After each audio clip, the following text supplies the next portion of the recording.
Open ഹാർട്ടിലേക്ക് സ്വാഗതം.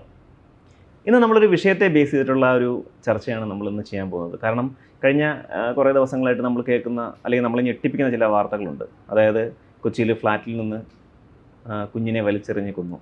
അതുപോലെ ഹോസ്റ്റലിൽ യുവതി എന്ന് പറയാൻ പറ്റില്ല, സ്റ്റുഡൻറ്റ് പ്രസവിച്ചു. ഇത്തരം വാർത്തകളൊക്കെ കേൾക്കുമ്പോൾ നമുക്ക് ഭയങ്കര ഞെട്ടലാണ് ഉണ്ടാകുന്നത്. ശരിക്കും നമ്മുടെ സൊസൈറ്റിക്ക് എന്താണ് സംഭവിച്ചതെന്ന് നമുക്ക് മനസ്സിലാവുന്നില്ല. എവിടെയാണ് നമ്മൾ കറക്റ്റ് ചെയ്യേണ്ടത്? രക്ഷിതാക്കളാണോ അല്ലെങ്കിൽ കുട്ടികളാണോ? ആരാണ് കറക്റ്റ് ചെയ്യേണ്ടത്? അത് നമുക്ക് ശരിക്കും പറയാൻ നമ്മൾ ആലോചിക്കേണ്ട ഒരു കാര്യം, ഈ സൊസൈറ്റി ചിന്തിക്കേണ്ട ഒരു കാര്യമാണ്. അതുകൊണ്ട് തന്നെയാണ് നമ്മൾ ഇന്ന് ഈ വിഷയം എടുത്തതും.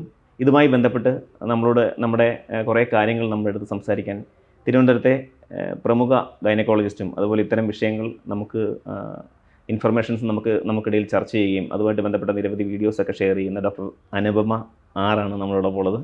നമസ്കാരം മാം. മാം, ഞാൻ ചോദിച്ച അല്ലെങ്കിൽ ഞാൻ ഈ പറഞ്ഞ കാര്യം ശരിക്കും പറഞ്ഞാൽ ചില കാര്യങ്ങൾ കേൾക്കുമ്പോൾ നമുക്ക് ഭയങ്കര ഷോക്കിംഗ് ആണ്. എന്താണ് നമ്മുടെ സൊസൈറ്റിക്ക് സംഭവിച്ചതെന്ന് നമുക്ക് മനസ്സിലാവുന്നില്ല. ശരിക്കും എന്താണ് മാം സംഭവിച്ചത്?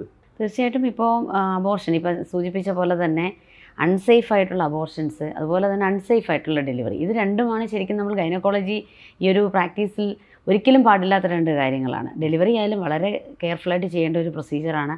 അതിനകത്ത് യാതൊരു വിധത്തിലുള്ള അൺസേഫ് മെത്തേഡ്സ് അതിനകത്ത് വരാൻ പാടില്ല. കാരണം അമ്മയുടെ ജീവൻ ഏറെ അപകടത്തിലേക്ക് വരാവുന്നത്. കാരണം ഒരു സാധാരണ എല്ലാം വളരെ കൃത്യമായി നമ്മൾ പരീക്ഷിച്ചെല്ലാം പോയാൽ പോലും ഒരു അമ്മയുടെ മരണം വരെ സംഭവിക്കാവുന്ന ഒരു കാര്യമാണ്. നമ്മൾ അങ്ങനത്തെ വാർത്തകളും കേൾക്കാറുണ്ടല്ലോ.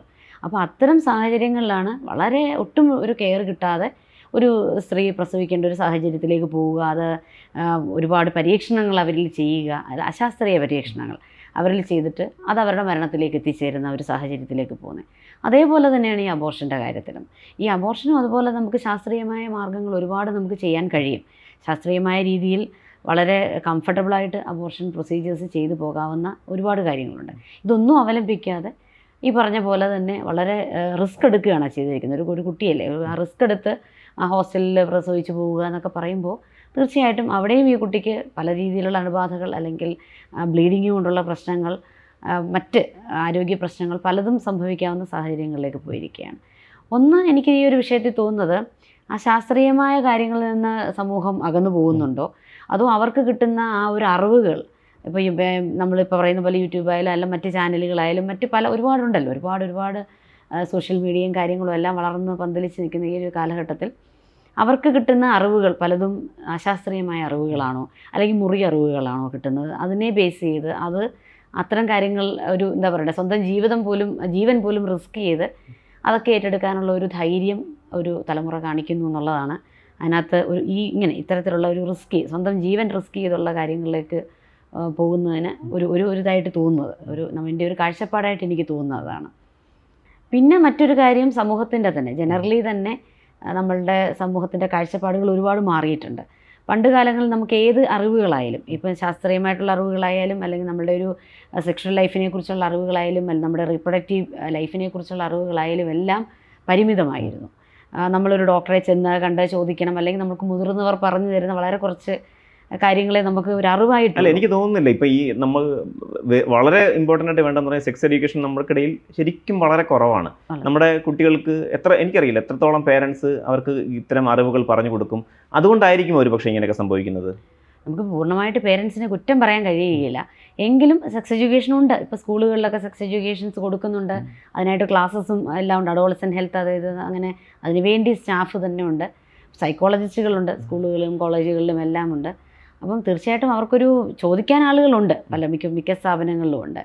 പക്ഷേ ഒരുപക്ഷെ അവരെ അപ്രോച്ച് ചെയ്യാനുള്ള അവരുടെ ഒരു മടിയായിരിക്കാം. അല്ലെങ്കിൽ പേരൻസും പൂർണ്ണമായിട്ട്, ഇപ്പോൾ പേരൻസിനെന്ന് പറയുമ്പോൾ അതിനകത്തൊരു ഇൻഹിബിഷൻ എലമെൻറ്റ് ഇപ്പോഴും ഉണ്ട്. ഇപ്പം നമ്മുടെ പേരൻസ് അത്രത്തോളം അങ്ങ് അഡ്വാൻസ്ഡ് ആകാൻ പലപ്പോഴും കഴിയത്തില്ല എല്ലാ പേരൻസിനും. പിന്നെ എല്ലാ പേരൻസിനും കൃത്യമായിട്ടൊരു പ്രോപ്പർ സയൻറ്റിഫിക് രീതിയിൽ ഒരു എഡ്യൂക്കേഷൻ കൊടുക്കാൻ തക്ക കേപ്പബിലിറ്റി ഉള്ള പേരൻസും ആയിരിക്കത്തില്ല.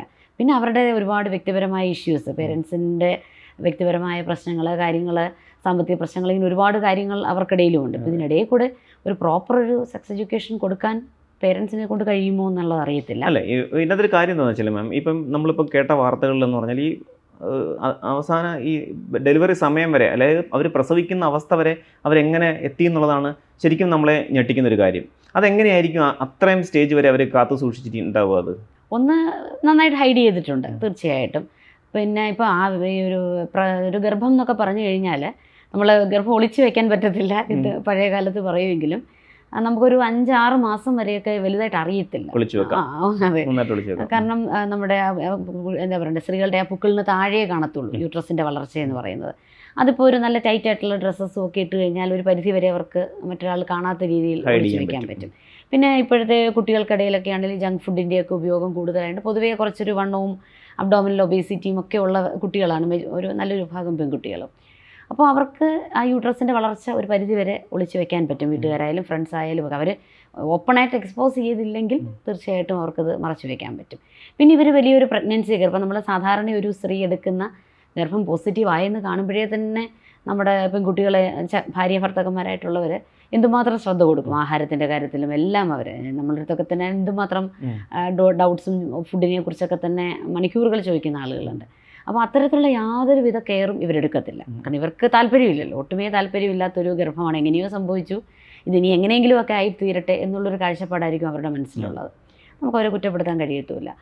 അപ്പോൾ അതുകൊണ്ട് തന്നെ യാതൊരുവിധ ഗർഭകാല മരുന്നുകൾ, ഗർഭകാലത്ത് പലരും പ്രോട്ടീൻ പൗഡേഴ്സ് ഒക്കെ കഴിക്കുന്നവരുണ്ട്. ഇതൊന്നും അവർ കഴിക്കത്തില്ല, ഒന്നും കഴിക്കുന്നുണ്ടാവത്തില്ല. പിന്നെ ഇതിൻ്റെ കൂട്ടത്തിൽ ഇനി വല്ല ഛർദിലോ മറ്റാരോഗ്യ പ്രശ്നങ്ങളുണ്ടോ എന്നുള്ളത് നമുക്കറിയത്തില്ല. അങ്ങനെയും കൂടെ വരുമ്പോഴത്തേക്ക് ഈ കുഞ്ഞിൻ്റെ വളർച്ചയും തീരെ കുറവായിരിക്കും. ഒരു ജീവൻ ഇങ്ങനെ അങ്ങ് പോകുന്നുള്ളത് ഒഴിച്ചാൽ അതിൻ്റെ ഒരു ശാരീരിക വളർച്ചയോ അതിൻ്റെ വെയിറ്റോ വളരെ കുറവായിരിക്കും. പലപ്പോഴും ഇങ്ങനെയുള്ള പ്രഗ്നൻസീസിലെല്ലാം അവർ മാസം തികഞ്ഞ് വന്ന് പ്രസവിക്കേണ്ട ഒരു സാഹചര്യം വന്നാൽ പോലും മിക്കവാറും ഒരു 1-1.5 കിലോ അങ്ങനെയൊക്കെ ആയിരിക്കും ആ കുഞ്ഞിൻ്റെ തൂക്കം എന്ന് പറയുന്നത്. ഒരു ടേം ബേബി ഒരു 2.5 to 3 ആണ് ഇന്ത്യയിലെ ഒരു സ്റ്റാൻഡേർഡ് എന്ന് പറയുന്നത്. കുട്ടികൾ പിന്നെ സർവൈവ് ചെയ്യാൻ പറ്റുമോ? കുറേയൊക്കെ സർവൈവ് ചെയ്യും. കാരണം മറ്റ് ഈ പറഞ്ഞ പോലെ വൈകല്യങ്ങളോ മറ്റ് ആരോഗ്യ പ്രശ്നങ്ങളോ ഒന്നും ഇല്ലാത്ത കുഞ്ഞാണെങ്കിൽ ആ ഡെലിവറി കഴിഞ്ഞിട്ടുള്ളൊരു കെയർ ധാരാളം മതിയാവും.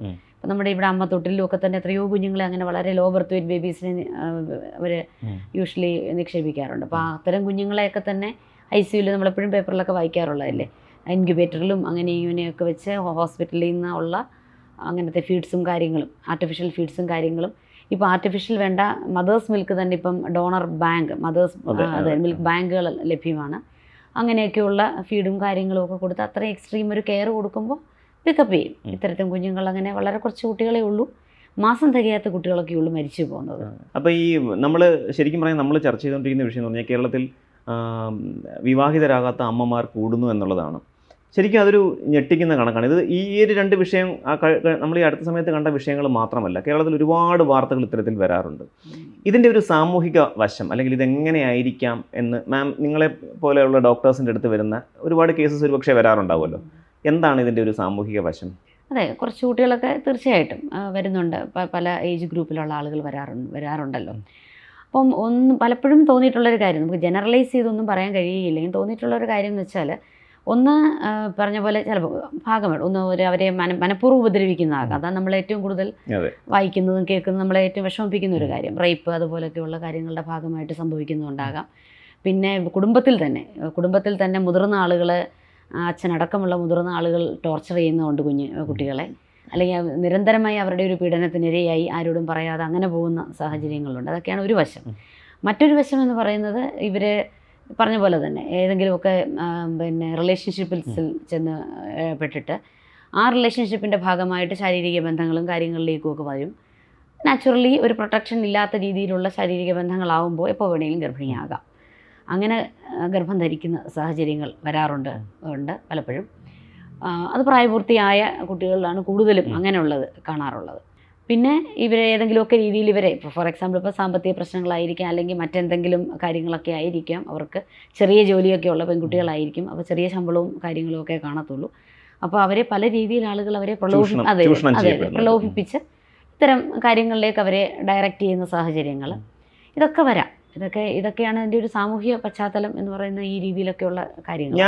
ഞാൻ ചില കാര്യങ്ങൾ ഞാൻ കേട്ടിട്ടുണ്ട്. എനിക്ക് അതിന് എത്രത്തോളം സത്യമാണെന്നൊന്നും എനിക്കറിയില്ല. എങ്കിലും ഞാൻ ചോദിക്കുകയാണ്, ഈ നമ്മുടെ വിദ്യാഭ്യാസ സ്ഥാപനങ്ങളുമായിട്ട് ബന്ധപ്പെട്ട് അതിൻ്റെയൊക്കെ മുമ്പിലൊക്കെ ഈ പല രീതിയിലുള്ള ആൾക്കാർ കുട്ടികൾക്ക് ഓരോന്ന് കൊടുത്ത് അവരെ പ്രലോഭിപ്പിച്ച് അവരെ പ്രണയത്തിലേക്കൊക്കെ കൊണ്ടുവന്ന് അവരെ ശാരീരികമായി ഉപയോഗിക്കുന്നതൊക്കെ കേട്ടിട്ടുണ്ട്. അത്തരം രീതിയിലുള്ള സംഭവിക്കുന്നത് ഈ കൗൺസിലിങ്ങിൻ്റെയൊക്കെ പോലുള്ളതിൻ്റെ കുറവ് കൊണ്ടായിരിക്കുമോ സംഭവിക്കുക? ശരിക്കും സ്കൂളുകളിലാണല്ലോ ഏറ്റവും അധികം. കാരണം കുറച്ചുകൂടെ പ്രായമുള്ള കുട്ടികളാണെങ്കിൽ അവർക്കൊന്ന് വേർതിരിച്ചറിയാനെങ്കിൽ നല്ലതേത് ചീത്ത ഏതെന്ന് അറിയാനുള്ള ഒരു പ്രായം കാണും. കൊച്ചു കുട്ടികളാകുമ്പോൾ അവർക്ക് അറിയത്തില്ല. ഇപ്പം ഇദ്ദേഹം സൂചിപ്പിച്ച പോലെ തന്നെ ഏതെങ്കിലും രീതിയിൽ അവരെ പ്രലോഭിപ്പിക്കുകയാണെങ്കിൽ ചിലപ്പോൾ അതിലേക്ക് അവർ ചാഞ്ഞു പോയി കൂടുന്നില്ല. അതവരുടെ ഒരു തെറ്റെന്നോ അവർ ചീത്തയായതുകൊണ്ടോ ആയിരിക്കണം എന്നില്ല. അവർക്കൊരു കൃത്യമായൊരു ഗൈഡൻസ് കിട്ടാതെ പോകുന്നതുകൊണ്ടായിരിക്കാം. ഇപ്പം നമുക്കറിയാം മദ്യം, മയക്കുമരുന്ന് ഇങ്ങനെയുള്ള എല്ലാം സ്കൂളുകളുടെ ചുറ്റും ഉണ്ടെന്ന് നമ്മൾ നിത്യേന വായിക്കുന്നതാണ്. അതുപോലെ അതിൻ്റെയൊക്കെ ഭാഗമായിട്ട് ഇത്തരം കാര്യങ്ങൾ ഉണ്ടാകാം. നമുക്കത് എത്രത്തോളം നമ്മൾ അതിലേക്ക് ആഴത്തിലിറങ്ങി ചെല്ലുമ്പോഴേ ചിലപ്പോൾ നമുക്കത് അറിയാൻ കഴിയുകയുള്ളൂ. പിന്നെ അത്തരം സാഹചര്യങ്ങളിലുള്ള കുട്ടികൾ, അത് നമ്മളിപ്പോൾ പോക്സോ നിയമങ്ങളൊക്കെ തന്നെ വളരെ ശക്തമാണല്ലോ ഇപ്പോൾ. ആ പോക്സോ നിയമത്തിൻ്റെയൊക്കെ അടിയിലാണ് അത്തരം പീഡനങ്ങളും കാര്യങ്ങളും വരുന്നത്. അതൊരു പീഡനമാണ്, അത് വേറൊരു രീതിയിൽ അതിനെ കാണാൻ കഴിയുകയില്ല. അപ്പോൾ അത്തരം കാര്യങ്ങൾ നമുക്ക് വ്യക്തിപരമായിട്ട് എനിക്ക് അതിനെക്കുറിച്ച് വലിയ അറിവില്ല. അതുപോലെ മാം, ഈ ഇന്ത്യയിൽ ഇപ്പം നമുക്ക് ഈ അബോർഷൻ്റെ നിയമങ്ങളൊക്കെ കുറച്ച് ലഘൂകരിച്ചത് കൊണ്ട് അതൊരു സാധ്യതയായിട്ട് ഇപ്പം ആൾക്കാർ കാണുന്നുണ്ടോ? തീർച്ചയായിട്ടും ഏത് നിയമവും ഈ പറഞ്ഞ നിയമത്തിന് ലൂപ്പ് ഹോൾസ് ഉണ്ടെന്ന് പറയുന്ന പോലെ തന്നെ ശരിക്കും ഇന്ത്യയിലെ അബോർഷൻ ലോ പിന്നെ വളരെ മറ്റ് പല രാജ്യങ്ങൾ, നമ്മുടെ ഭയങ്കര വികസിത രാജ്യങ്ങളെ വെച്ച് നോക്കിയാൽ ഇന്ത്യയിൽ ഈ അബോർഷൻ ലോ ഇത്രയും അങ്ങ് എന്താ പറയുക ലിബറലൈസ് ചെയ്ത നല്ലൊരു കാര്യമാണ് സത്യം പറഞ്ഞാൽ. കാരണം നമ്മളിപ്പം എത്രയോ പേർക്ക് പിന്നെ താല്പര്യം കാണത്തില്ലായിരിക്കും ആ ഒരു ഗർഭം മുമ്പോട്ട് കൊണ്ടുപോകാൻ. അതുപോലെ തന്നെ അവരുടെ ഇപ്പോൾ ഒരു മാരീഡ് കപ്പിളാണെങ്കിൽ തന്നെ അവരുടെ സാമ്പത്തികവും സാമൂഹ്യമായ പല കാര്യങ്ങൾ ഒക്കെ അവർക്ക് ചിലപ്പോൾ ഗർഭം മുമ്പോട്ട് കൊണ്ടുപോകാൻ താല്പര്യം കാണത്തില്ല. ഇപ്പോൾ നമ്മളിപ്പോൾ സൂചിപ്പിച്ച പോലെ തന്നെ ഒരു 20 22 വയസ്സുള്ളൊരു പെൺകുട്ടി അവിചാരിതമായിട്ട് ഒരു ഗർഭിണിയാകുന്നു. അപ്പോൾ തീർച്ചയായിട്ടും അങ്ങനെ ഒരു കുട്ടി മുമ്പോട്ട് ആ ഗർഭം കൊണ്ടുപോയി മറ്റ് പ്രശ്നങ്ങളിലേക്ക് ചെന്ന് ഇപ്പം നമ്മളിപ്പോൾ ഈ കുട്ടിയൊക്കെ തന്നെ ബാത്റൂമിൽ പ്രസവിക്കുക അങ്ങനെ ഇങ്ങനെയൊക്കെയുള്ള സാഹചര്യങ്ങൾ, പിന്നെ കുഞ്ഞിനെ എടുത്തെറിഞ്ഞ് കൊല്ലുക, എത്രയോ പേരൊരു കുഞ്ഞിനെ കിട്ടണം എന്ന് ആഗ്രഹിച്ച് വിഷമിക്കുന്ന ദമ്പതികൾ നമ്മുടെ സമൂഹത്തിലുണ്ട്. അപ്പോൾ അത്തരം സാഹചര്യങ്ങൾ പിന്നെ ഒരു കൊലപാതകി എന്നുള്ള രീതിയിലോട്ട് പോവുകയല്ലേ ശരിക്കും പറഞ്ഞാൽ. അപ്പോൾ അതൊക്കെ അവർക്കുണ്ടാക്കുന്ന ഒരു ഇമോഷണൽ ട്രോമയൊക്കെ ഒരുപാട് കൂടുതലാണ്. അപ്പോൾ അതൊക്കെ ഒഴിവാകുന്ന ഒരു സാഹചര്യത്തിൽ തീർച്ചയായിട്ടും അബോർഷൻ ലോ ലിബറലൈസ് ചെയ്ത് തന്നെയാണ് നല്ലത്. പക്ഷെ അത് എന്തും ദുരുപയോഗം ചെയ്യുന്ന ഒരു സാഹചര്യം ആളുകൾക്കുണ്ട് അല്ലേ, നമ്മൾ എല്ലായിടത്തും കാണുന്നതാണ്. അപ്പോൾ ആ ഒരു ദുരുപയോഗം വരാതിരുന്നാൽ ശരിക്കും പറഞ്ഞാൽ എന്ത് പറയണ്ടേ, വികസിത രാജ്യങ്ങളെക്കാൾ എത്രയോ അപ്പുറമാണ് ഇന്ത്യയിൽ ആ നിയമം സുപ്രീം കോടതി കൊണ്ടുവന്നതെന്നുള്ളത് തന്നെയാണ് പറയാനുള്ളത്. കാരണം ഇന്ത്യയിലെ നിയമം അനുസരിച്ചാണെങ്കിൽ 20 ആഴ്ച വരെ ഒരു ഡോക്ടർ മാത്രം സൈൻ ചെയ്യും, ഒരു ഗൈനക്കോളജിസ്റ്റ് മാത്രം മതി. ഗൈനക്കോളജിസ്റ്റിൻ്റെ മാത്രം തീരുമാനത്തിൽ ഏത് ആൾക്കും, അതായത് 18 വയസ്സിന് മുകളിലുള്ള ഏത് കുട്ടിക്കോ സ്ത്രീക്കോ നമുക്ക് അബോർഷൻ ചെയ്തു 20 ആഴ്ച വരെ 5 മാസം വരെ. അത് ശരിക്കും പറഞ്ഞാൽ ഹസ്ബൻഡിൻ്റെയോ അച്ഛൻ്റെയോ അമ്മയുടെയോ ആരുടെയും പെർമിഷൻ ആവശ്യമില്ല. അവർ പറയുന്ന റിലേഷൻഷിപ്പിലുള്ള പാർട്ട്ണറുടെയും ആരുടെയും പെർമിഷൻ ആവശ്യമില്ല. 20 ആഴ്ച വരെ ഏതൊരു സ്ത്രീക്കും, ഒരു സ്ത്രീ ഇത് കേൾക്കുമ്പോൾ കൂടുതൽ കുട്ടികൾക്ക് ഇനി പ്രചോദനം ആകാതിരിക്കട്ടെ, ശരിക്കും പറഞ്ഞാൽ അങ്ങനൊന്നും ആകാതിരിക്കട്ടെ എന്നതാണ് നമുക്ക് പറയാനുള്ളത്. ഇവരുടെ ഫ്യൂച്ചർ, കാരണം ഇത് ഈ മാം പറഞ്ഞതുപോലെ ഇതൊരു ട്രീറ്റ്മെൻറ്റും എടുക്കാതെ അല്ലെങ്കിൽ ഇതിനൊരു വേണ്ട രീതിയിലുള്ള ഒരു കാര്യവും ചെയ്യാതുള്ള ഡെലിവറി ആയിരിക്കും ഇത്. ഈ അവർ പൊക്കിൾക്കൊടി മുറിക്കുന്നത് പോലും എങ്ങനെയാണെന്ന് നമുക്കറിയില്ല. ഇത് ഇവരുടെ ഫ്യൂച്ചർ, അതായത് അവരുടെ ആഫ്റ്റർ മാരേജ് ഇവരെ ഇത് ബാധിക്കുക ഏതെങ്കിലും രീതിയിൽ? തീർച്ചയായിട്ടും നമ്മളിപ്പം ഇത്തരത്തിലുള്ള കാര്യങ്ങൾ എന്ന് പറയുമ്പോൾ ഏത് രീതിയിലുള്ള ഇഞ്ചുറി വരാം. അതായത് ഗർഭപാത്രം ഏറ്റവും ഫ്രജൈലായിട്ടുള്ളൊരു സമയമാണ് ഈ പ്രഗ്നൻസി എന്ന് പറയുന്നത്. അപ്പം ഇത് റിലേറ്റഡ് ആയിട്ട് ഗർഭപാത്രം അതിന് ചുറ്റുമുള്ള ഏരിയാസിലുമൊക്കെ ഏത് രീതിയിലുള്ളൊരു ഇഞ്ചുറിയും വരാം. ഈ ഇഞ്ചുറി വേണമെങ്കിൽ നമുക്ക് ഭാവിയിൽ ഏത് രീതിയിൽ വേണമെങ്കിലും ബാധിക്കാം. ഒന്നത്. രണ്ടാമത് അമിത രക്തസ്രാവം, അതാണ് അത് ആ വ്യക്തിയുടെ ജീവൻ വരെ പിന്നെ തീർച്ചയായിട്ടും. ഒന്നാമത് ഇവർക്ക് രക്തക്കുറവും വിളർച്ച എല്ലാം കാണും, അതിൻ്റെ കൂട്ടത്തിലായിരിക്കും ഈ അമിത രക്തസ്രാവം സംഭവിക്കുന്നത്. അത് ഒരുപാട് ആരോഗ്യ പ്രശ്നങ്ങളും മരണത്തിലേക്ക് വരെ നയിക്കാവുന്നതാണ്. മൂന്നാമത് ഇൻഫെക്ഷൻസ്. ഇപ്പം ബാത്റൂം എന്നൊക്കെ പറഞ്ഞാൽ നമുക്ക് ചിന്തിക്കാൻ കൂടെ കഴിയത്തില്ല. അത്രയും ക്ലീൻ അല്ലാത്തൊരു സാഹചര്യത്തിൽ പോയി പ്രസവിക്കുക, അവിടെയുള്ള ദ്രാവകമൊക്കെ തൊട്ട് കയറുക, പുറത്തൊക്കെ വരികയൊക്കെ ചെയ്യുമ്പോൾ ഇൻഫെക്ഷൻസ് ഉള്ളിലോട്ട് പോകാൻ സാധ്യതയുണ്ട്. ഉള്ളിലേക്ക് പോയി ഗർഭപാത്രത്തിലും അണ്ടവാഹിനി കുഴൽ എന്നൊക്കെ പറയുന്ന ട്യൂബിലേക്കും ഒക്കെ പോയി കഴിഞ്ഞാൽ അത് ഭാവിയിൽ വന്ധ്യതയ്ക്ക് കാരണമാകാം. വന്ധ്യതയുടെ ഏറ്റവും പ്രധാനപ്പെട്ട ഒരു കാരണം എന്ന് പറയുന്നത് ഇൻഫെക്ഷൻസാണ്. ട്യൂബിൽ എന്തെങ്കിലും ഡാമേജ് വന്നു കഴിഞ്ഞാൽ പെർമനൻറ്റ് ഡാമേജുമാണ്. പലപ്പോഴും പെർമനൻ്റായിട്ട് വരുന്ന ഡാമേജസ് ആണ് ഇതൊക്കെ. അത് പിന്നെ അവർക്ക് ഒരു കുട്ടി ഉണ്ടാകണം എന്ന് തോന്നുമ്പോൾ ചിലപ്പോൾ വളരെ പിന്നെ തീർച്ചയായിട്ടും സങ്കീർണമായ ചികിത്സകളിലേക്ക് പോയാൽ മാത്രമേ ഒരു കുട്ടി ആകത്തുള്ളൂ എന്നുള്ളൊരു സ്ഥിതി വരെ എത്തിക്കാവുന്ന കാര്യങ്ങളാണ്. എത്തരത്തിലുള്ള ആൾക്കാരാകും, അല്ലെങ്കിൽ എത്ര % ഓഫ് ആൾക്കാർ ഓരോ വർഷവും ഈ നമ്മുടെ നാട്ടിൽ അബോർഷൻ ചെയ്യുന്നുണ്ടെന്നാണ് മാമിന് തോന്നുന്നത്? അങ്ങനെ ശരിക്കും പറഞ്ഞാൽ WHO കണക്കൊക്കെ അനുസരിച്ച് അവർ പറയുന്നത് 21 മില്യൺ അബോർഷൻസ് ലോകമെമ്പാടും നടന്നുകൊണ്ടിരിക്കുന്നു എന്നാണ്. അതിൽ അഡോളസെൻറ്റും പറയുന്നുണ്ട് 18 മില്യണോളം ടീനേജേഴ്സ് ഉണ്ടെന്നാണ് WHO കണക്കൊക്കെ പറയുന്നത്. അപ്പോൾ നമ്മുടെ നാട്ടിലും ഏകദേശം ഒരു ഇപ്പോൾ അവർ പറയുന്നത് നമ്മൾ ഈ പറഞ്ഞ പോലെ അൺസേഫ് അബോർഷൻ മെത്തേഡ്സ് തന്നെ ഒരു 40% ആളുകൾ എടുക്കുന്നുണ്ട് എന്നാണ് ഇന്ത്യയിലെ മൊത്തം ഒരു സ്റ്റാറ്റിസ്റ്റിക്സ് പറഞ്ഞാൽ. ആ 40% ഒരു പറഞ്ഞ പോലെ ഒരു 10-30% ഈ പറഞ്ഞ അൺവാണ്ടഡ് പ്രഗ്നൻസി അല്ലെങ്കിൽ അൺമാരീഡ് അങ്ങനെയൊക്കെയുള്ള പ്രഗ്നൻസീസ് ആണ് എന്നാണ് കണക്കുകളൊക്കെ സൂചിപ്പിക്കുന്നത്. അപ്പം അത് ശരിക്കും ഒരു വലിയൊരു തോത് തന്നെയാണ്. വലിയ സംഖ്യയാണ് അല്ലേ?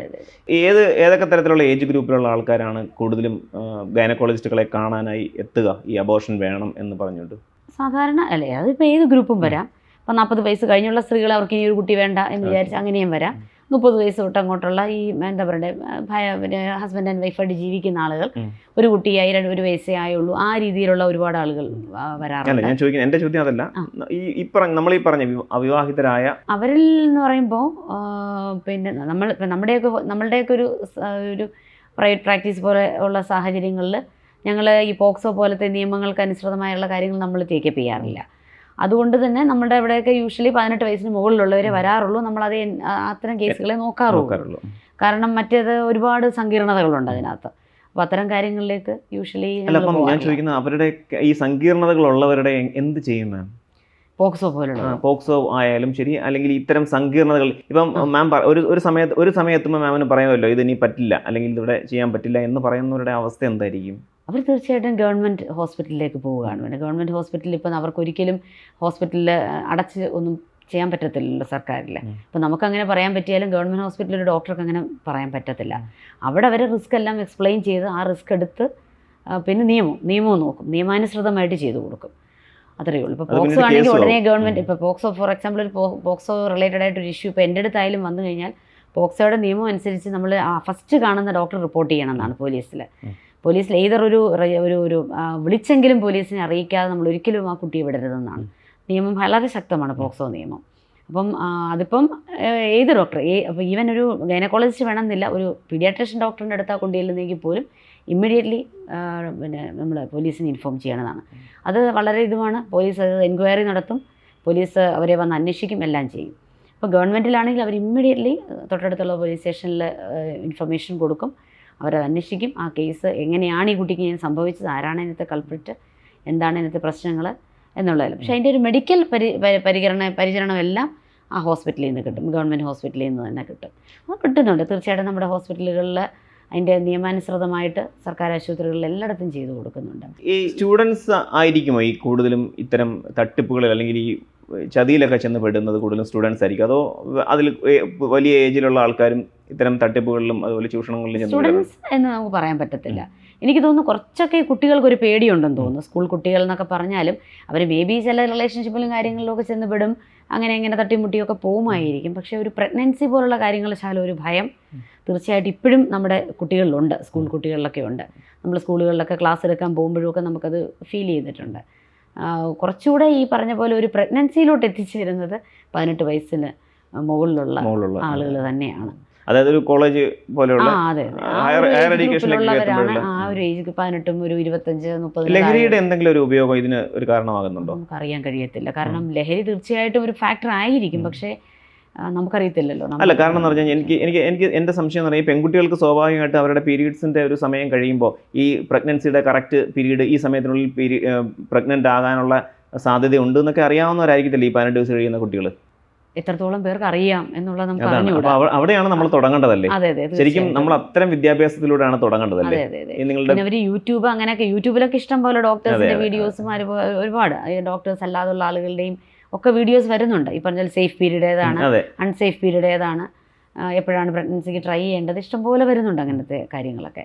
പക്ഷെ അതൊക്കെ എത്ര പേര് നോക്കും, എത്ര പേര് അത് മനസ്സിലാക്കും, എത്ര പേർക്ക് അത് പൂർണ്ണമായിട്ട് ഉൾക്കൊള്ളാൻ പറ്റുന്നുണ്ടെന്നുള്ളത് നമുക്കറിഞ്ഞു. അപ്പോൾ ശരിക്കും വേണ്ട വീഡിയോസ് ഒന്നും ആരും കാണാറില്ലായിരിക്കും അല്ലേ? വേണ്ടാത്ത വീഡിയോസ് ആയിരിക്കും കൂടുതലും കാണുന്നത്. അപ്പോൾ ഈ ഒരു അവയർനെസ് അല്ലേ കുട്ടികൾക്ക് ആദ്യം കൊടുക്കേണ്ടത്? അപ്പോൾ ഇതിൽ പേരൻസിനാണോ നമ്മൾ ക്ലാസ് കൊടുക്കേണ്ടത്, ശരിക്കും കുട്ടികൾക്കാണോ ക്ലാസ് കൊടുക്കേണ്ടത്? തീർച്ചയായിട്ടും പേരൻസിനും ഒരു അവയർനെസ് കൊടുക്കും. പേരൻസിനോട് പറയാനുള്ള ഒരു കാര്യം എന്ന് വെച്ചാൽ, നമുക്കിപ്പം കുട്ടികളെ ഇപ്പം നമ്മളിപ്പോൾ ഇതൊക്കെ ഈ വിഷയങ്ങളൊക്കെ ചർച്ച ചെയ്യുമ്പോൾ ഒരു പ്രഗ്നൻസി സംഭവിച്ചു, എന്തായാലും ഒരു കുട്ടിയോ ഞാൻ സൂചിപ്പിച്ച ഏത് ഏജ് ഗ്രൂപ്പിലുള്ള ഒരാളോ ഒരു അൺവാണ്ടഡ് പ്രഗ്നൻസി ആരും ആഗ്രഹിക്കത്തില്ല, അത് ഉറപ്പാണ്. അപ്പോൾ എങ്ങനെയോ സംഭവിച്ചു പോയി, അങ്ങനെ പറ്റിപ്പോയി എന്ന് പറയുമല്ലോ ആളുകൾ. അപ്പോൾ അങ്ങനെ സംഭവിച്ചു കഴിഞ്ഞപ്പോൾ അവിടെ തീർച്ചയായിട്ടും പേരൻസ്, ടീച്ചേഴ്സ്, കൗൺസിലേഴ്സ് അങ്ങനെ ആരോ ഉള്ളതെന്ന് വെച്ചാൽ ആദ്യം ഇവർ പറയുന്ന ആരോടാണെന്ന് വെച്ചാൽ ആ പറയുന്നവർ തീർച്ചയായിട്ടും അവർക്കൊരു വളരെ എന്താ പറയുക ഒരു സമീപനം, അവരോടുള്ള സമീപനം വളരെ മൃദുവായ ഒരു സമീപനം എടുക്കണമെന്ന് തന്നെയാണ്. കാരണം അന്നേരം വരെ ഭയപ്പെടുത്തുകയും വഴക്ക് പറയുകയും ഒക്കെ ചെയ്തു കഴിഞ്ഞാൽ അവരാകപ്പാടെ ഭയചകിതരാകും. ഇതെന്ത് ചെയ്യണമെന്ന് അവർക്ക് അറിഞ്ഞുകൂടാ. അവർ ഈ പറഞ്ഞ പോലെയുള്ള അൺസേഫ് പരിപാടികളിലേക്ക് പോവും, അല്ലെങ്കിൽ ഒളിച്ചു വെക്കാനുള്ളൊരു പ്രവണത വരും. അത് പിന്നെ വലിയ വലിയ കോംപ്ലിക്കേഷൻസിലേക്ക് എത്തിച്ചേരും. അതിനേക്കാൾ എന്തായാലും സംഭവിച്ചു പോയി, പിന്നെ അവരെ തീർച്ചയായിട്ടും ഒരു ഗൈനക്കോളജിസ്റ്റിനെ കാണിക്കുക, എന്നിട്ട് ഒരു കൃത്യമായൊരു ശാസ്ത്രീയ ഒപ്പീനിയൻ എടുത്തിട്ട് ആ രീതിയിലുള്ള ആ റിസ്ക് എല്ലാം പറഞ്ഞ് അങ്ങോട്ടും ഇങ്ങോട്ടും പറഞ്ഞ് മനസ്സിലാക്കിക്കൊണ്ട് തന്നെ ഒരു ശാസ്ത്രീയമായ ഒരു ട്രീറ്റ്മെൻറ്റ് ആ കുട്ടിക്ക് കൊടുക്കുക. ഭാവിയിൽ ഇങ്ങനെ സംഭവിക്കാതിരിക്കാനുള്ള ഒരു പ്രോപ്പർ കൗൺസിലിങ്ങും അഡ്വൈസും കാര്യങ്ങളും എല്ലാം കൊടുക്കുക. ഭയന്ന് ചിലപ്പോൾ അവർക്ക് ഈ എന്തെങ്കിലുമൊക്കെ ഒരു മോശമായ രീതിയിലുള്ള ചില പ്രിക്കോഷൻസ് സൂയിസൈഡൊക്കെ ചെയ്യാൻ ഭയന്നിട്ട്. അല്ല, ഞാൻ ചോദിക്കുന്നത് സൂയിസൈഡിനല്ല മാം. ഈ ഇപ്പം പ്രഗ്നൻ്റ് ആയി എന്ന് ഉറപ്പായി കഴിഞ്ഞാൽ അത് ഒഴിവാക്കാനായിട്ട് ഡോക്ടറിനെ കാണാതെ ചെയ്യുന്ന ചില കാര്യങ്ങളുണ്ടാവത്തില്ലേ? അത് എത്രത്തോളം സേഫും അൺസേഫും ഒക്കെയാണത്? പിന്നെ തീർച്ചയായിട്ടും ഇപ്പം എന്താ പറയണ്ടേ, ഡോക്ടേഴ്സ് അല്ലാതുള്ള ഇപ്പോൾ ഓവർ ദ കൗണ്ടർ മെഡിസിൻസ് വാങ്ങിക്കുക. ഈ അബോർഷൻ്റെ മെഡിസിൻസ് തന്നെ പലതും ചിലപ്പോൾ മെഡിക്കൽ സ്റ്റോറിൽ ചെന്ന് ചോദിച്ചാൽ കൊടുക്കുന്നതും ഒക്കെ ഉണ്ടായിരിക്കും. അപ്പോൾ ഇതിനകത്തുള്ള ഏറ്റവും വലിയ പ്രശ്നം എന്ന് വെച്ചാൽ ഗർഭം എവിടെയാണെന്നുള്ള സ്ഥിരീകരിക്കണം. ഏത് ഗർഭം അബോർഷൻ ചെയ്യുന്നതിന് മുമ്പ് യൂട്രസിനകത്താണ് ഗർഭം എന്ന് നമ്മൾ പൂർണ്ണമായിട്ട് സ്ഥിരീകരിച്ചിട്ട് മാത്രമേ അബോർഷൻ്റെ മെഡിസിൻസ് കൊടുക്കാവൂ. അതല്ലാതെ വല്ല ട്യൂബിൽ അങ്ങനത്തെയൊക്കെയുള്ള ഗർഭം 6 ആഴ്ചയെങ്കിലും മിനിമം ആവണം. മിനിമം ആയിട്ട് സ്കാൻ ചെയ്ത് നോക്കി യൂട്രസിനകത്താണ് ഗർഭം, അബോർഷൻ ചെയ്യുന്നതുകൊണ്ട് കുഴപ്പമില്ല എന്ന് സ്ഥിരീകരിച്ചിട്ട് മാത്രമേ ചെയ്യാവൂ. അപ്പോൾ അത്രയും റിസ്കുകളുണ്ട്. ഉണ്ട്, ഒരുപാട് റിസ്കുകളുണ്ട്. പലപ്പോഴും ഇത് പലർക്കും അറിയത്തില്ലല്ലോ ഇത്തരം റിസ്കുകൾ. അവർ ചുമ്മാ ചെന്നൊരു പില്ല് മേടിച്ച് കഴിച്ച്. അതെ, പിന്നെ ഇങ്ങനെ ബ്ലീഡിങ് തുടർന്നുകൊണ്ടിരിക്കും, എങ്ങും എത്തിച്ചേരത്തുമില്ല, ചിലപ്പോൾ കംപ്ലീറ്റ് ആയിട്ട് പോകത്തില്ല.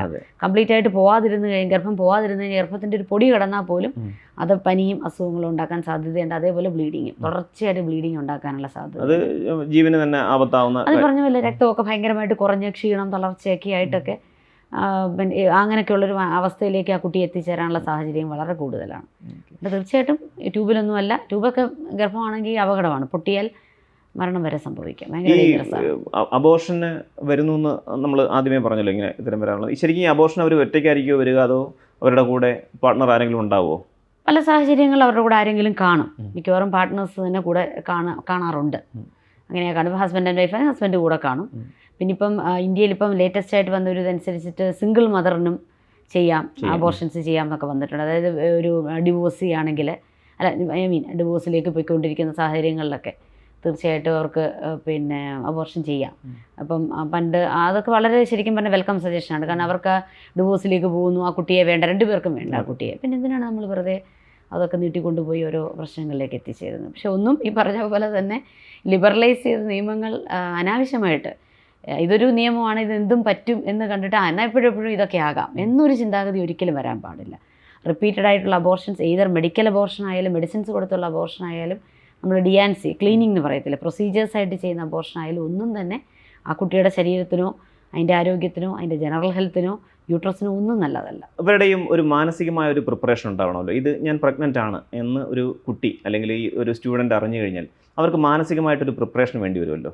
എന്തൊക്കെ ഒരു പ്രിപ്പറേഷൻ അവർ ആദ്യം ചെയ്യേണ്ടത്? അതായത് ഇതിനെ ഞാൻ ഒരിക്കലും ഇങ്ങനെ ആകണമെന്നല്ല പറയുന്നത്, അങ്ങനെ ആയിപ്പോയി, സംഭവിച്ചു പോയി, ഏതോ ഒരു സാഹചര്യത്തിൽ അങ്ങനെ സംഭവിച്ചു പോയാൽ അവരാദ്യം ചെയ്യേണ്ടത് എന്താണ്? ഇത്തരം ഈ ഒരു റിസ്ക് എലമെൻ്റ് വരെ എത്താതെ അവർക്ക് എന്തൊക്കെ ചെയ്യാൻ പറ്റും? തീർച്ചയായിട്ടും ഇത്തരം ചർച്ചകളൊക്കെ ശരിക്കും പറഞ്ഞാൽ വളച്ചൊടിക്കാനുള്ളൊരു പ്രവണത പലർക്കും കാണും. അപ്പോൾ സന്ദീപ് ചോദിക്കുന്ന ചോദ്യങ്ങൾ ശരിക്കും പറഞ്ഞാൽ നമ്മളൊരു നല്ല മെസ്സേജ് അല്ലേ, എനിക്ക് അങ്ങനെയാണ് തോന്നുന്നത്, സമൂഹത്തിന് കൊടുക്കുക എന്നുള്ളതാണ് ഇതിലൂടെ നമ്മൾ ഉദ്ദേശിക്കുന്നത്. തീർച്ചയായിട്ടും നമ്മൾ ഈ പറഞ്ഞ പോലെ തന്നെ അവരറിയാണ്ട് സംഭവിച്ചെങ്കിൽ ശാസ്ത്രീയമായി തീർച്ചയായിട്ടും ഒരു ഗൈനക്കോളജിസ്റ്റിനെ സമീപിച്ച് ശാസ്ത്രീയമായ ഒരു മാർഗം സ്വീകരിക്കുക. അതാണ് ഒന്നാമത്തെ കാര്യം. രണ്ടാമത് പിന്നെ നമുക്കിത് പറയാൻ പറ്റുന്ന ആരെങ്കിലുമൊക്കെ ഉണ്ടാവുമല്ലോ, തീർച്ചയായിട്ടും ആരെങ്കിലും നമുക്കിത് കമ്മ്യൂണിക്കേറ്റ് ചെയ്യാൻ പറ്റുന്നവർ കാണും. അവരോട് കമ്മ്യൂണിക്കേറ്റ് ചെയ്ത് നമുക്ക് ആ സമയത്ത് വേണ്ട ഒരു കെയറും അറ്റൻഷനും എന്തുവെന്ന് വെച്ചാൽ അത് തീർച്ചയായിട്ടും സ്വീകരിക്കുക തന്നെ വേണം. പിന്നെ മൂന്നാമത് ഫോർ എക്സാമ്പിൾ ഇപ്പോൾ ഒരു ഡേറ്റ് പെട്ടെന്ന് മിസ് ചെയ്യുന്നു എന്നിരിക്കട്ടെ, ഇപ്പോൾ എല്ലാവർക്കും ബാധകമാണ്. ഇപ്പോൾ അബോർഷൻ എന്നുള്ളതല്ലല്ലോ, ജനറലി ഏതൊരു വ്യക്തിക്കും ബാധകമായിട്ടുള്ള കാര്യമാണ്. മെൻസസ് ഡേറ്റ് തെറ്റിക്കഴിഞ്ഞാൽ, മെൻസസ് കൃത്യമായിട്ട് വരുന്ന ഒരാളാണെങ്കിൽ, 28-30 ദിവസം ഇടവിട്ട് പീരീഡ് കൃത്യമായിട്ട് വരുന്ന ഒരു സ്ത്രീയാണെങ്കിൽ, മെൻസസ് ഡേറ്റ് 1-2 ദിവസം തെറ്റിക്കഴിഞ്ഞാൽ അപ്പം തന്നെ നമുക്ക് യൂറിൻ പ്രഗ്നൻസി ടെസ്റ്റ് കാർഡ് വാങ്ങിച്ച് നോക്കാൻ പറ്റും. കാർഡ് നോക്കിക്കഴിഞ്ഞാൽ പോസിറ്റീവ് ആണോ എന്നുള്ളത്, കാർഡിൽ 2 ലൈൻ ഉണ്ടെങ്കിൽ പോസിറ്റീവ് ആയിരിക്കും. അപ്പോൾ നമുക്കത് വേണ്ട ഗർഭമാണെങ്കിൽ തീർച്ചയായിട്ടും നമ്മൾ കുറച്ചുകൂടെ കെയറും എല്ലാ കാര്യത്തിലും, ജനറലി എല്ലാ കാര്യത്തിലും കെയർ എടുക്കുക. ഫോളിക് ആസിഡ് പോലത്തെ വൈറ്റമിൻസ് ഒക്കെ കഴിക്കുന്നത് നല്ലതാണ്, കുഞ്ഞിന് വൈകല്യങ്ങളൊക്കെ വരാതിരിക്കാൻ നല്ലതാണ്. നമുക്കൊരു ഇതുപോലെ കാർഡ് പോസിറ്റീവായി ഒരാഴ്ച 10 ദിവസത്തിനുള്ളിൽ തന്നെ ഒരു ഡോക്ടറെ സമീപിച്ചിട്ട് വേണ്ട സ്കാൻ ചെയ്യുക, ഇതുപോലെ ഗർഭം യൂട്രസിനകത്താണോ എന്നുള്ളത് സ്ഥിരീകരിക്കുക, ഗർഭം വളർച്ചയുള്ളതാണോ, നല്ല ഗർഭമാണോ, ഇതെല്ലാം നമുക്ക് സ്കാനിൽ അറിയാൻ പറ്റും. പിന്നെ അതുപോലെ തന്നെ ഒരുപാട് എന്താ പറയുക ഡയബറ്റിസും മറ്റ് 100,000 രോഗങ്ങൾ ഉള്ള ആളുകളൊക്കെ ഗർഭിണിയാവുന്നുണ്ട്. അതെല്ലാം കുഞ്ഞിന് വൈകല്യങ്ങൾ ഉണ്ടാക്കാവുന്നതാണ്. അപ്പോൾ അത്തരം കാര്യങ്ങളെല്ലാം റൂൾ ഔട്ട് ചെയ്യാം. ഡയബറ്റിസ്, തൈറോയിഡ് അങ്ങനെയുള്ള കാര്യങ്ങളെല്ലാം റൂൾ ഔട്ട് ചെയ്യാം ബ്ലഡ് ടെസ്റ്റിലൂടെയൊക്കെ. പിന്നെ കഴിക്കേണ്ട മരുന്നുകൾ കൃത്യമായി കഴിക്കേണ്ട, ഫോളിക് ആസിഡ് അല്ലെങ്കിൽ വേറെ എന്തെങ്കിലും സപ്പോർട്ടായിട്ടുള്ള മരുന്നുകൾ വേണമെങ്കിൽ, അല്ലെങ്കിൽ ഓൾറെഡി ആ സ്ത്രീ എന്തെങ്കിലും മരുന്ന് കഴിച്ചുകൊണ്ടിരിക്കുകയാണെങ്കിൽ അത് ഡാമേജിങ് കുഞ്ഞിന് ടോക്സിക് ആയിട്ടുള്ള മരുന്നുകളാണെങ്കിൽ അത് നിർത്തുന്നതിനെക്കുറിച്ചുള്ള ഒരു അഡ്വൈസ്. ഇത്തരം കാര്യങ്ങളൊക്കെ സാധാരണ ഗർഭം വേണ്ട ഒരാളാണെങ്കിൽ എടുത്തിരിക്കണം, തീർച്ചയായിട്ടും എടുത്തിരിക്കണം. അതല്ല ഇനിയിപ്പോൾ വേണ്ട എന്നുള്ളൊരു ചിന്തയാണെങ്കിൽ അപ്പോഴും നമുക്ക് തീർച്ചയായിട്ടും ഒരു ഡോക്ടറെ സമീപിച്ചിട്ട് ഈ പറഞ്ഞ പോലെ ഡോക്ടറിന്റെ നിർദ്ദേശപ്രകാരം മാത്രമല്ലേ? അതെ, ഡോക്ടറിനെ നോക്കുമ്പോൾ അറിയാം. ബ്ലഡ് ടെസ്റ്റ് ചെയ്ത് കഴിഞ്ഞാൽ നമുക്ക് ഇപ്പം യൂറിൻ ടെസ്റ്റ് ആദ്യം ചെയ്ത് കഴിഞ്ഞാൽ ചിലപ്പോൾ പോസിറ്റീവ് കണ്ടില്ലെന്നിരിക്കും. ആ സമയത്ത് β-HCG എന്ന് പറഞ്ഞ ബ്ലഡ് ടെസ്റ്റ് ചെയ്ത് കഴിഞ്ഞാൽ പോസിറ്റീവ് ആയിരിക്കും. ഡേറ്റ് ഈവൻ നമുക്ക് പീരീഡ് ഡേറ്റ് കഴിഞ്ഞ് ഓവുലേഷൻ ടൈം കഴിഞ്ഞ് 10 ദിവസം ആകുമ്പോൾ പോലും β-HCG പോസിറ്റീവ് ആകും, കറക്റ്റ് പീരീഡ് വരുന്ന ഒരാൾക്ക്. അതല്ല β-HCG ഒരു ബ്ലഡ് ടെസ്റ്റാണ്. അതല്ല ഡേറ്റ് മിസ് ചെയ്തിട്ടാണ് നോക്കണ്ടെങ്കിൽ വളരെ നല്ല പോസിറ്റീവായിട്ട് കാണിക്കും. പോസിറ്റീവ് എന്ന് പറഞ്ഞാൽ ഒരു 25 കൂടുതലുള്ള 5 കൂടുതൽ അല്ലെങ്കിൽ 25 കൂടുതലുള്ള എല്ലാ β-HCG ബ്ലഡ് വാല്യൂയും പോസിറ്റീവാണ്. പിന്നെ അത് ആ ബ്ലഡ് വാല്യൂ കൂടുന്നുണ്ടോ എന്നുള്ളതാണ് സാധാരണ ഡോക്ടർമാർ നോക്കുന്നത്. 48 മണിക്കൂർ വെച്ച് ഇതിങ്ങനെ ഇരട്ടിച്ചുകൊണ്ടിരിക്കണം എന്നാണ്. അപ്പോൾ നല്ല വളരുന്നൊരു ഗർഭത്തിനെ അങ്ങനെ വരുള്ളൂ. അപ്പോൾ ഈ ബ്ലഡ് വാല്യൂ ഒരു 1500 അടുക്കുമ്പോഴത്തേക്ക് യൂട്രസിനകത്തൊരു പ്രഗ്നൻസി കണ്ടു തുടങ്ങണം. അപ്പോഴാണ് ഈ സ്കാനിൻ്റെ ഒരു ആവശ്യകത വരുന്നത്. അത് മിക്കവാറും പ്രഗ്നൻസി പോസിറ്റീവായി ഒരു 4-5 ആഴ്ച കണക്കാക്കുമ്പോഴാണ്. ഡേറ്റ് മിസ് ചെയ്ത് ഒരാഴ്ചയോ 10 ദിവസമൊക്കെ കഴിയുമ്പോഴത്തേക്ക് സ്കാനിൽ കൃത്യമായിട്ട് നമുക്കറിയാൻ പറ്റും. സ്കാനിൽ അറിയുന്നതിലൂടെ നമുക്ക് പിന്നെ ഈ പറഞ്ഞ പോലെ ഗർഭം വേണ്ടാത്തതാണെന്നുണ്ടെങ്കിൽ ഒരു 6 ആഴ്ചയ്ക്കുള്ളിലൊക്കെ 6-7 ആഴ്ചയ്ക്കുള്ളിലാണെങ്കിൽ നമുക്ക് മെഡിക്കൽ അബോർഷൻ മെത്തേഡ്സ് ഉണ്ട്. ഒരാൾ എനിക്ക് വേണ്ടാത്ത ഒരാൾ പ്രഗ്നൻസി ആണെങ്കിൽ എത്ര സമയത്തിനുള്ളിൽ ഇത് ഒഴിവാക്കാൻ സാധിക്കും? അതൊരു കോമൺ ചോദ്യമായിരിക്കും. അതെ. ഏറ്റവും സേഫ് ആയിട്ടുള്ളത് 7 ആഴ്ചയാണ്. എന്നാൽ ഡേറ്റ് ഇപ്പം നമുക്ക് ഫോർ എക്സാമ്പിൾ ഇപ്പം May 1 ഡേറ്റ് ആയാൽ ഒരു ജൂൺ പകുതിക്കകം നമ്മളൊരു തീരുമാനത്തിലെത്തിയിരിക്കും. അല്ല മാം, നമ്മൾ തീരുമാനത്തിലെത്തിക്കഴിഞ്ഞു, അതായത് അബോർഷൻ ചെയ്യണം, അത് എത്ര ദിവസം കൊണ്ട് അല്ലെങ്കിൽ എത്ര സമയത്തിനുള്ളിൽ അത് സാധിക്കും അബോർഷൻ കഴിഞ്ഞ്? അതാണ് ഒരു മെഡിക്കൽ അബോർഷനാണ് ഏറ്റവും പ്രചാരത്തിലുള്ളത്, ഏറ്റവും കോമൺ ആയിട്ടുള്ളതും. മെഡിക്കൽ അബോർഷൻ ഈ പറഞ്ഞ പോലെ WHO നിരന്തര പഠനങ്ങളെല്ലാം കഴിഞ്ഞ് കൊണ്ടുവന്നൊരു മെത്തേഡാണ്, വളരെ സേഫ് മെത്തേഡുമാണ്. അതിനകത്ത് പേടിക്കേണ്ട കാര്യങ്ങളൊന്നും, വളരെ സേഫായിട്ടുള്ള സേഫ് പാറ്റേണിലാണ് മെഡിസിൻസ് കൊടുക്കുന്നത്.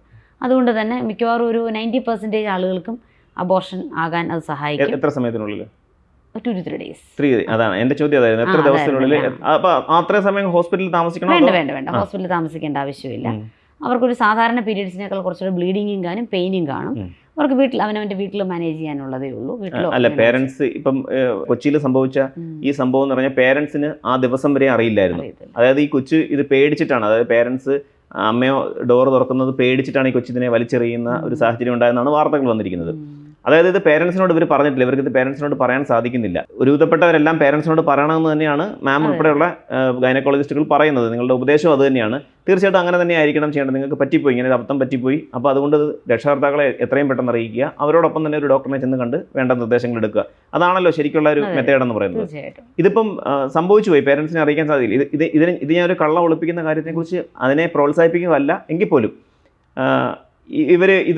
ഇത് വീട്ടിൽ പോയി കഴിഞ്ഞാൽ ഈ അബോർഷൻ്റെ മെഡിസിനോ അല്ലെങ്കിൽ എന്തെങ്കിലും എടുത്തിട്ട് ഇഞ്ചക്ഷനോ ഒക്കെ എടുത്തിട്ട് അവർ എന്താണ് ഇതിൻ്റെ ഇഞ്ചക്ഷനാണോ മെഡിസിൻസ് അപ്പോൾ ഈ മെഡിസിൻ എടുത്തുകൊണ്ട് വീട്ടിൽ പോയിട്ട് വീട്ടിലത് കുഴപ്പമില്ലാത്ത രീതിയിൽ വീട്ടിൽ മാനേജ് ചെയ്യാൻ പറ്റുമോ? അത് അതോ? തീർച്ചയായിട്ടും. ഇപ്പം ആദ്യത്തെ ഒരു 6 ആഴ്ച വരെ നമുക്ക് വീട്ടിൽ മാനേജ് ചെയ്യാനുള്ള 6-7 ആഴ്ച വരെ, മാക്സിമം 7 ആഴ്ച വരെയുള്ള പ്രഗ്നൻസി ആണെങ്കിൽ ഈ മെഡിസിൻസ് കഴിച്ച് സാധാരണ നമ്മൾ മാരീഡ് കപ്പിളിനായാലും പറഞ്ഞു കൊടുക്കുന്നത് അങ്ങനെയാണ്, അവർ വീട്ടിൽ മാനേജ് ചെയ്യേണ്ടതേ ഉള്ളൂ. പിന്നെ ഇപ്പം മരുന്നിന് എന്തെങ്കിലും അലർജി അല്ലെങ്കിൽ മറ്റെന്തെങ്കിലും ശാരീരിക പ്രശ്നമുള്ള ആളാണ്, അല്ലെങ്കിൽ അവർക്ക് തന്നെ പേടിയോ മറ്റ് ബ്ലീഡിങ് വരുമ്പോഴത്തേക്ക് ക്ഷീണമോ തളർച്ചയോ ഉണ്ടാകുന്ന ഒരു ഭീതിയോ എല്ലാം ഉണ്ടെങ്കിൽ ആ ഒരു ദിവസം വേണമെങ്കിൽ ഹോസ്പിറ്റലിൽ വന്ന് താങ്ങാം. അതാണ് ഒരു മെഡിക്കൽ അബോർഷൻ ഏറ്റവും സേഫ് ആയിട്ടുള്ള മെത്തേഡ്. ഇനി അതല്ല 7 ആഴ്ചയൊക്കെ കഴിഞ്ഞാൽ ഗർഭം കുറച്ച് വലുതാവും. അപ്പോൾ ആ സമയത്ത് നമുക്ക് ഈ മെഡിസിൻസ് കൊണ്ട് പോകത്തില്ല, അബോർഷനായി പോകത്തില്ല. അപ്പോൾ DNC എന്ന് പറയുന്ന ക്ലീനിങ് പ്രൊസീജിയർ ചെയ്യേണ്ടി വരും. അത് മിക്കവാറും എല്ലാ സെൻറ്ററിലും മയക്കം കൊടുത്ത് ഓപ്പറേഷൻ തിയേറ്ററിൽ വെച്ച് ചെയ്യുന്ന ഓപ്പറേഷനാണത്. ഒരു ദിവസത്തെ കാര്യം, രാവിലെ വന്ന് വൈകിട്ട് പോകുന്ന ഓപ്പറേഷനാണത്. ഈ പേരൻസ് പലതും ഇത് അറിയുന്നില്ല, അവരുടെ മക്കളുടെ മാറ്റങ്ങൾ അവർക്ക് മനസ്സിലാവുന്നില്ല. ഞാൻ ചോദിക്കുന്ന ചോദ്യം വിട്ടി ചോദ്യമാണെങ്കിൽ മാം എന്നോട് ക്ഷമിക്കുക.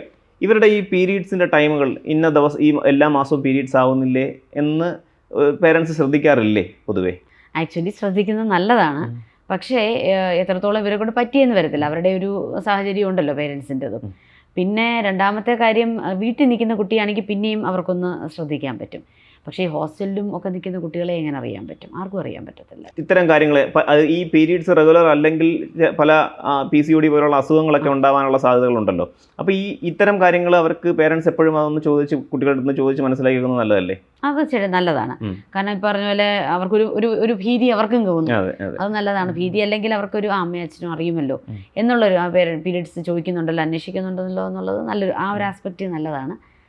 സെക്കൻഡ് തിങ്, ഇതുപോലെ എന്തെങ്കിലും ഒരു പ്രശ്നമുണ്ടെങ്കിൽ പെട്ടെന്ന് പേരൻസിന് അത് ലൊക്കേറ്റ് ചെയ്യാൻ പറ്റും. ലൊക്കേറ്റ് ചെയ്ത് അവർക്കൊരു പ്രോപ്പർ ഒരു സയൻറ്റിഫിക് ട്രീറ്റ്മെൻറ്റ് കൊടുക്കാൻ പറ്റും.